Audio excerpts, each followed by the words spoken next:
Hey guys, welcome to a bonus episode of I Finally Watched. I'm Milan. And this is David. And I guess since I saw it last, I finally watched Sinners. I mean, it's not really an I Finally Watched. This thing came out like just now, and we heard so much about like watching it in IMAX that today, or no, yesterday was really your last day that you could watch it in IMAX before it switched to Thunderbolts everywhere, right? Well, I just read, though, that I think May 15th, they're kicking Thunderbolts out and putting this back in theaters, which is As they should. just crazy. And also, like, if my wife finds out, because we were supposed to go this weekend, and then I was like, hey, I need to go without you tonight, which she graciously allowed. Because, yeah, I heard the same thing. Garrett said I should go see it, and I was like, "Do I need to see an IMAX?" He's like, "I don't know, maybe." All the advertising, which may I don't know how much you can trust because it's like they're movie theaters are dying, but it was cool to see an IMAX. Although, so I live in Jacksonville, we had the biggest IMAX screen like in a huge radius, and they just shut it down. And I was reading they want to put in Oof. yeah, no, they're completely like destroying it. Not only that, it was like $14 for a ticket to see a movie there, and when I went to AMC, it was $20 to see on the IMAX, which Yeah, is just a whole nother thing. that's a whole nother thing. Yeah, my closest IMAX, I now only go to that movie theater if I want to see IMAX because all the other theaters like are trash. They're like either like the screen is burned or the seats suck. Although IMAX seating kind of sucks too. So it's like the switch off where like you get this great experience with sound and image, but like there's a trade-off somewhere in the comfort of you watching it. We should get to Sinners though. I you can start with your thoughts.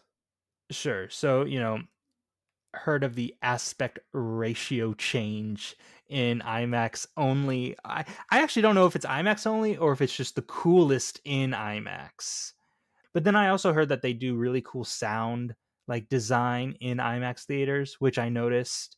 Like if you did you notice like if the characters spoke like in a distance, it ended up like feeling like it was like right behind you or something like that. Like I felt like the speakers were really optimized to make you feel like you were in the movie. The only thing I noticed with the sound was like I felt like I was almost at a concert. Like the music was sort of overpowering in a good way. I mean, Yeah, maybe the first question I want to ask is because we just did this month. Would I have been allowed to choose this for musical month? I don't think so. I I think think it's really close though. well, one thing I didn't know about this movie is that how musically like revolved around Yeah, sorry, how the movie was revolved around musically, right? And there we so are. yeah, there we go. And to the point where there was a scene where the vampires started river dancing and I was like that Scorsese meme. I was like, this is cinema. Like Do you this, know? Did this you is it. recognize that song? No, Rocky Road to Dublin has been in a previous movie. was it once? It was no, it was Guy Ritchie's Sherlock Holmes. Oh Because well, we after haven't done it on this yeah, no, podcast. because after it was on that movie, I like downloaded it on and listened to it every once in a while. Nice. Yeah, the juxtaposition of white music and black music. Although I like all the music was really good though. Like all the music was really good, and it is funny how much this reminded me of Get Out. With like the racism is racist, but it's a different type of racism. Where like, oh, you haven't seen? No, you have seen Get Out. We watched Get Out together. In Get Out, it wasn't. They wanted like the African American features, but without like the African American, right? And this, it was a bunch of like white vampires wanting to steal basically the soul of the music of Sammy. yeah, yeah. I I think we can get. I don't want to go too in depth because, well, I guess you already said vampires. At that point, we had before you said vampires, we like had not spoiled it too much. I think But people know. I think people who see the trailer know it's vampires. well, so you were like, "Oh, it reminded me of this." My wife was we were in bed the other night and she was like, "Ah, shit." And I was like, "What?" She's like, "I just read something that ruined Sinners for me." And I was like, "Well, don't tell me." She's like, "Well, I won't tell you." But it said, "Oh, it reminds me of this movie." And so then when I came home, I was like, "What movie?" And she said, "From Dusk Till Dawn." I was like, "Oh, it's absolutely like Oh yeah, but a riff, reverse, homage, whatever." Like, reverse. yeah, Instead of like they ending up in the vampire saloon or bar or whatever, it's the vampires wanting to get into the human saloon. which is I thought like I love the way that the movie plays out. I thought like, oh, they're gonna try and like burn the place down, Right. but that is not what they did. How did you feel about the decision to like open with the ending and then flashback the movie, sort of like setting up? It literally was the only that scared me. Like when he's like walking to the church and it like flashes to like horrific images, I jumped in my seat to the point where like the girls next to me were laughing at me. I'm like, shut the fuck up. I'm like, I'm a man. I did not expect it to like get me that quick, you know? Yeah, I liked it because it would also just the imagery it evoked. So I went into this movie having no idea You what knew it about was. vampires though, right? I did not know about vampires. I actually thought Haley Steinfeld was like a witch. I thought Oh, she was like okay. I thought she was like evil the entire time. I I thought didn't she was evil the entire time too. Yeah, so that was like sort of a twist that I kept expecting to happen. I did see the picture of when she is a vampire before, like a Mhm. meme or something, Yeah, yeah, yeah, but same. so I knew some It's I in the sort trailer. It's in the trailer like well, pretty heavily. I avoided trailers. Good for you, man. I was pissed the Mission Impossible trailer came on right before this. Like, not did not need to see that. I'm already going. So yeah, I had no idea about the vampires, although that's not really a spoiler because you find out about that like 30, 45 minutes in with the guy that goes into the house and kills those people and like the Indian tribe that comes and sort of There's a warns them. meme where it's like the what the you know the meme where the guy like pieces out and then like disappears. Yeah. They're like the Native American vampire hunters. Yeah. Just where are they? Well, because they know you don't fight these guys at night. It's Right, like you don't go to the ocean to fight a shark. You know what I mean? You wait for right. the shark You to wait till the shark comes on land. yeah, then you can kill Yeah, it. Well, and so when you see first of all, I love Jack O'Connell, and the whole time I was like, "Is that Jack O'Connell?" Like, I could not yeah. figure it out. It is. When he is running up to that house, you can see the burn marks on the back of him. I was like, "Oh shit, this is vampires." Like, that was, the first clue, right? If you've seen a ton of these movies. And And the fact I that he had to be like let permission to go inside. yeah, well, no, I mean, when you then yeah, I guess, yeah, that part too. And then when you see him, like, with just blood all over his fangs. I think what is an interesting question about this movie is the rewatchability of it. Will it Mhm. feel slow in the beginning because it is so much build up? Yes. Yeah, that's like the only people I have seen very few complaints about this movie, and that is the only complaint I've ever seen is that it is a very slow burn. But I think it works really well on a first watch because it's the 1930s in Mississippi and our protagonists are black. So you this entire time are expecting bad things to happen. And there's obviously like, the commentary of like the vampires attacking them and the white people attacking him, the vampires being white, whatever. Well, There's then, also well, go yeah, ahead. Go ahead. well, and Remick makes this comment too about like comparing them, right? About how like they were, he was a slave, indentured servant, and they were, and like Well, there is like something, he feels their pain. right? There is something to be said that they chose like an Irish Yeah, white guy to purposefully. be purposefully. I mean, because eh, it, it's like it's so good, and I don't want to give away the ending, but like Oh, when I want to talk about the ending. okay, Like, so I no, no, guess let's just do the ending at the end because yes, the spoilers get deeper as we go. so. How about we say right now at No, this just point, yeah, spoilers. Just spoilers, but well, that ending changes the entire movie to me. that ending changes the entire movie. And actually, I thought that this movie was like a pretty mid movie until that ending happened, and I, I was like, "Holy shit!" Well, I don't know. It just put it on a different level for me.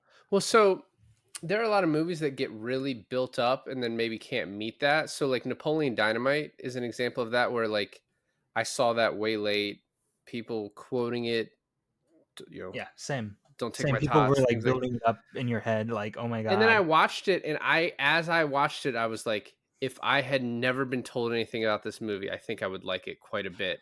And You know, I Napoleon Dynamite, now that you mention it, is the type of movie that would work really well right now. yeah. But this one, because of the anticipation, everyone saying how good it was, the entire time I was just like so happy, so excited to be watching it. And like Yeah, I the feel you. building, the building up, the music, uh Michael B. Jordan, who we haven't mentioned yet, playing two characters And, like, seamlessly so, like, that first and scene where you're introduced to them when they're passing each other the cigarette was so perfect. very distinct characters too, right? Right.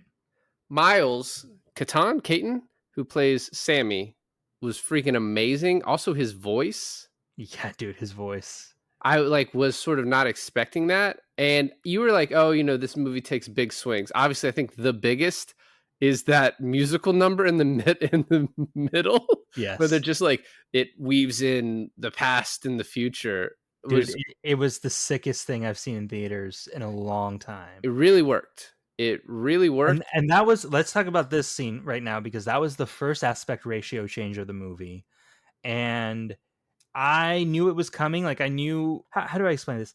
I knew that this scene was the aspect ratio change, but I didn't know what it was. Right. I just knew something like when Sammy starts playing, the aspect ratio changes, and it was, like, so it uplifted me. It like, I felt like my soul was, like, living in You know that movie. funny, I didn't know that that was gonna happen, and I didn't really notice it. I sort of kind of noticed it where I was like, "Did it change at some point?" You You know know what I mean? what? Like, It's funny after because the I fact. noticed it changed. I noticed it's changed. I didn't notice when it changed back. Yeah. But it's probably because it went to the building burned down, and it went to darkness, so it's probably purposefully made it hard for you to figure it out. That's true. Did you notice the second aspect change of the movie? No. You didn't. No.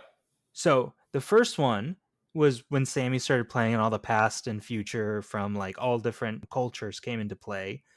And then when the Asian woman invited the vampires in to Such a fight, such a fucking cool scene.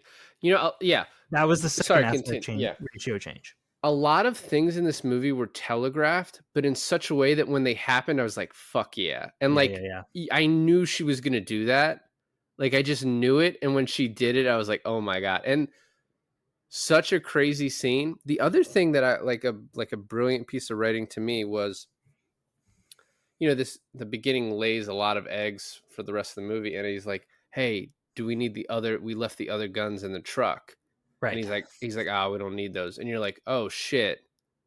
You need those Well, for the vampires. they called them the trunk because the machine guns that he Yeah, uses at the end are in like a metal case, like a trunk. So very good. he's like, "Do we need to get the trunks?" And he's like, "Nah." Yeah, but I knew what the is in there, right? So I thought, "Oh, this is setting up that they won't have those guns for the vampires," or like, "Oh, they're gonna have to run to go get those," or whatever. And it's sort of a red herring to like, "Oh, no." So when he doesn't Yeah. use those, and then he sits down at the end, and you see the guys drive up, and I was just, like, so fucking excited for it to happen. I think that's so cool because a lot of movies would kind of end the movie there. Like a lot of directors would end the movie there and be Yeah. like, "Oh, the satisfaction is the audience filling in the blanks."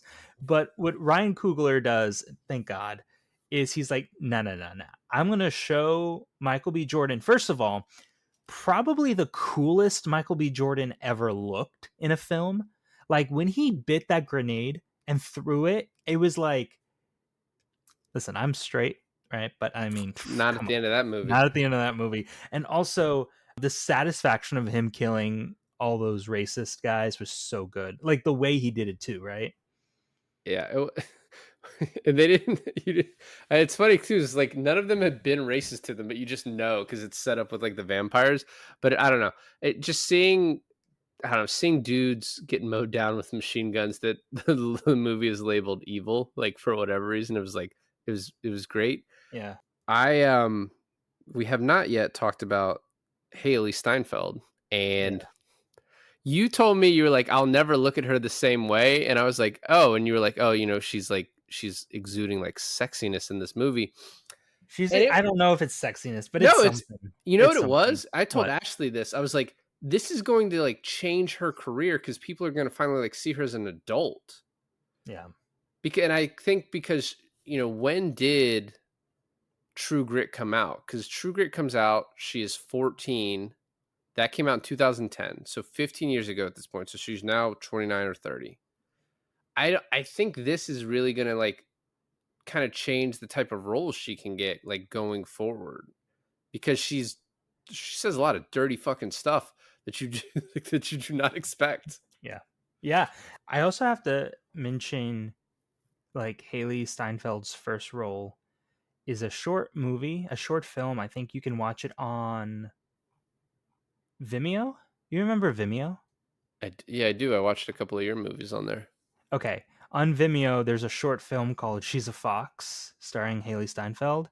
When she was young, I think she was younger than True Grit. She was probably 12 or 13. It's called It's about like a middle schooler's crush on this girl, and it's Haley Steinfeld, right? So good. Like it's 15 minutes and it's so good. I just have to throw that in there. Okay. Yeah, I mean, obviously, I think the first time most people saw her though was after True Grit. Yeah, it's. I guess she did some TV work too, but she's amazing. That turn, the movie like doesn't try to trick you into what's happening, but it just lets it play out. It lets you see the audience figure out. So it's like, so when you see Omar Benson Miller, Cornbread, walk up, he's been turned into a vampire. And the movie is not trying to trick you into thinking he's not, but it's letting it play out, right? Yeah. Like, so there is a little instance where you think everyone disperses out and then the Asian husband leaves second.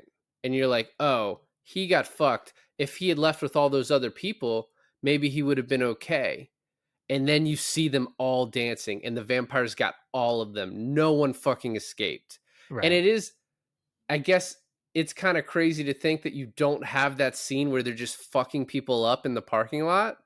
But seeing it was very impactful. Seeing them all singing in the field was like very, I don't know. I like the choice, I guess. And there is also like that racism connotation where they're having like the black patrons of the juke bar singing white music, right? There's like Yeah. that kind of a feel to it. And back to like where you don't see them fucking slaughtering people in the parking lot. I like how you pick up the vampire's powers bits and pieces throughout the movie, right? Because you don't see the initial attack back when the Remick kills the two racists, the husband and wife in the beginning, right? You just Right. they're dead, or it cuts to black. You don't see their basically their power and their strength and their speed until Michael B. Jordan puts his hand out to give Cornbread the money, and then you see him go right, and then the other guy with I thought it was so funny. They thought that guy died, and they threw him out back, Yeah. but what he was just drunk, right? Yeah. They just poured the big fuck up on, is that Smoke? Yeah, that was on his part. Yeah. You do see Remick fly at one point to get Haley before she can run back Oh, but inside. like in the creepiest way. Yeah. Yeah. The Like eyes too. The design of the vampires was very cool. very cool. The eyes glowing like just right when the light hits them. I think that's very cool. And then you saw Remick fly in the and when you're introduced to him, he like flies down, Yeah. So running away from the Indians. in the end, Remick explains to them like, "Hey, whether we killed you, you were gonna die tomorrow because they were gonna come and kill you. Like this was clan people. They were coming to kill you." And that's set up too, right? Because the guy that sold them the barn to have this like to have the Hogwood. hogwood, right? They were suspicious of him because they were like, "Hey, did you clean these floors recently?" And so what do you know what that is about? Because that's That kind of explained in the end. yeah, that they used it as a slaughterhouse to kill they tricked black people into coming there, I guess. Or like the Klan just kill black people there. Like Yeah. that's where they had their lynching or whatever, Yeah, and yeah. they like bleached it. But yeah, so that's all set up Do you oh, think and the only reason, I'm sorry, just one quick thing. The only reason he knew that is because when he turns someone into a vampire, he like collects all of their memories and talents and everything. I thought that was a cool aspect too. which sets up like this sort of trick where they're like, "Oh, they get hurt when that guy gets hurt?" Yeah, but I didn't notice it until the end of the movie. Well, because when he's killed, you think, "Oh, that kills the rest of them, so they're all dead." But that's not true. The sun came up and killed them. Right. That's why And then Haley and Michael B. Jordan got away. correct. Do you think this movie would have been better if Hogwood was played by Walton Goggins? I think you need someone older. I think they got a good guy. I think I would have liked to see Walton Goggins play Remick. Well, I don't want to take away from Jack O'Connell. You have to maybe, yeah. I'm sorry to the other guy. Maybe have him. I don't know. I think Walton Goggins needs to be in this movie, but maybe It's he, just this justified racist maybe, take. maybe he just makes well his just country twang about him, but maybe he makes the movie a little funnier than you're asking for in that situation. You know, that's So not his accent, right? He has just a typical like I think he's like from New York. I've heard him talk in many things. Obviously, he puts on a more of an accent, but he talks in a way that makes him seem like straight from the South. Okay. And his name is Walton. That's not a typical New Yorker name. I saw a yearbook photo of like him in high school. First of all, he looked like a surfer dude in high school, Yeah. and he went by Walt, which you know what? I would have too. Yeah, that's a good choice. So, I think we end on this. There's a Marvel MCU-esque mid-credit scene that Yes. like these never completely change the movie like this, but you think all of these vampires are like brainless bloodsuckers that have to they're just like we kill. That's all we do, we kill. And I guess maybe they're under Remic's control, but Smoke lets Stack live, and he's like, the only condition is you have to leave Sammy alone. Which he doesn't even have to abide by that, but he chooses to. Which means he loves his brother still. So like some part of him, I wonder if like Well, no, they did because I forget Smoke's girlfriend's name, or is that Stack's girlfriend's name? That's Smokes, which by the way, listening to the movie, I thought she said she was his mom at some like Oh point, no, oh and then he no, grabs her vagina. I was like, "What the fuck is going no, on?" I figured it out no, I figured it out very quickly, but I was like, "What?" no. But when she gets turned and he kills her right away per her request, didn't you see how upset Steinfeld and the other Jordan got that Yeah, they like killed their friend because the whole vampire thing is like we are one body, we are like a hive mind of unity, and then they're like excited to like turn their friends because they're like you can now live with us forever. but This yeah, is awesome. so And so that when they see their friend get killed, they get really fucking upset. yeah, because well, yeah, the point I was trying to say is it shows that they still have some humanity in them. They still have their memories, and they still have their like their feelings for this person, right? So yeah, that does make sense. I do wonder though, like how things would change if Remick had not been killed, right? Like, would they be like connected to him and almost like subservient to him? And like, Yeah, does that change things that he died? But I love the ending, them showing up. Haley doesn't say like a word, a which was goddamn word. fucking weird. Yeah, a little bit. Maybe maybe Stack put her in her place and was like, "You don't talk." I don't Yeah, know. you said some pretty nasty stuff. This whole movie, you don't get to say anything at the end here, and then you miss the actual end credit scene after all the credits. Yeah, you told me it didn't matter. But it was cool. It was cool anyways. And Tom Cruise says that you should have watched it. There's two things I want to talk about real quick. One is the motif of the movie being called Sinners, and I sat a lot with this. I'm like, why is this movie called Sinners? Why isn't it called something else, right? And I thought about it, and the only thing that kind of like occurred to me that like satisfied me in this way is that everyone that ended up in that bar is a sinner. Like, they either went in that bar for either lust or greed and didn't leave it alive, except for Sammy, who only went there for the love of music. Yeah, I mean, the movie definitely is like has a lot going on about religion too. Like Remick gives this whole speech about how religion was used to keep him subservient. It's used to keep black people subservient. A lot of people using religion for evil. Right. And so, and you have his dad who's trying to keep him safe with religion and him fighting against that. The fact that these vampires wanted him because he was the preacher boy, that was a Yep. little bit part of that too. So there's all these thoughts going on. I think that's why. But for the piano guy and cornbread, they were gonna go there to get a lot of money. For Stack and Smoke, money played a big part of it, but also, their pride played a lot of that. And I'm just thinking kind of like the seven deadly sin motif. Haley went in there, and then the guy who Sammy fucked, the guy, the girl who Sammy fucked, she went there for lust. Haley went there for She lust. also cheated on her husband. I mean, that's a sin. So everyone who went in there and died were sinners, and then Sammy being the only one who got out of there alive, he pretty much went in there for like good intentions, and kind of rewarded in that fact in the end. And I thought that was interesting. Yeah. What was your other point? The smashing over Remick's head with the guitar, I thought was fucking With the cool. with the piece in his face, which, Yeah. by the way, so obviously the buddy guy cameo playing old Sammy at the end was awesome. Them him like bury that guitar, and he's like, "I can't, man. This is," I forget who it was. He's like, "Some famous guy's guitar." He's like, "What? Who told you that?" And like, just great. And he's like, "No, that's our daddy's guitar." Oh, and the last thing I want to say before we close is, the theater I went into, I basically felt like Haley Steinfeld in that juke joint. Except you everyone, were. everyone, and everyone was very welcoming. Yeah. Except you're not 1/8 black. I'm not.